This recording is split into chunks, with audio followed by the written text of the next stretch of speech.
Hip rotations are a hard movement for a lot of people. Our sitting culture, everybody gets tight in their hips, and rotation is part of what gets lost when you do that. So when you lose rotation, you'll lose range of motion in your squat, lunges, any of those sorts of movements. So there are several different positions you can try it in. There's a large variety of these, but if you can find one that seems to work for you, we'll show you a couple different positions of the same thing. So first off, if you just have a standard chair, you can put your foot up on the chair, and so you're getting hip flexing first, so your knees up toward your chest. And then Chris is going to push out on his knee a little bit to rotate his hip outward, and then lean forward to get some stretching in the buttock and the groin of the leg that he's got up on the chair. Then to work those same movements but in a different order, he's going to sit down on the chair, and this time he's going to do the rotation part first by crossing his ankle over his knee. And he's a perfect example of somebody who needs to stretch. And then he's going to give a little pressure on his knee to keep it out to the side and do more rotation. He's probably getting a really good stretch there already, but if he wanted to make it stronger, he would lean forward. So his back is going to be straight, and actually let's change so you're sitting on the front edge of the chair. You get a little bit more mobility if you're perched on the end of the chair.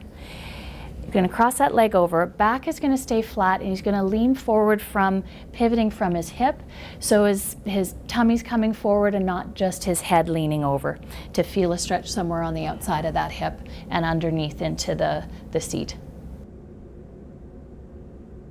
You'll get different stretches with your leg up on a different height as opposed to a chair using something a little taller.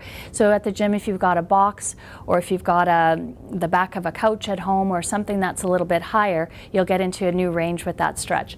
So Chris is going to put his leg up on here, and same thing, pushing out against that knee to get some external rotation, and then leaning forward. And you can see here the standing leg's getting a little more opening in the front as well, so you get a little bit of a split between the legs to get a stretch in a couple of different parts of your body. And then to start with the external rotation piece, he's going to lie his lower leg along that surface. And again, for some people, the back of a couch is a good height for this, or a countertop if your legs are long enough. So you're rotating that hip out to the side. Be respectful of your knee. You shouldn't get any strain at your knee with any of these things. You want to feel it really more into the buttock and thigh and not at your knee joint. And then you can sort of lean into it a little bit by leaning forward to get a little more stretch. Your back is staying nice and flat so that you don't end up rounding your upper back in this one. You want the pivot point to come from your hip.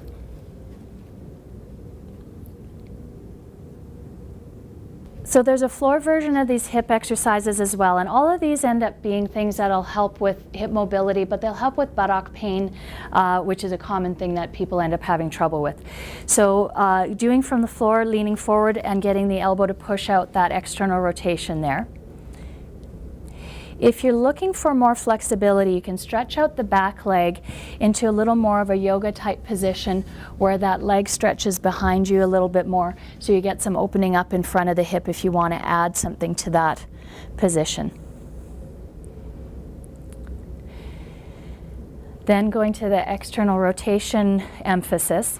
This is pigeon pose in yoga, where you cross the ankle over and you're trying to get your lower leg along the floor to get that external rotation.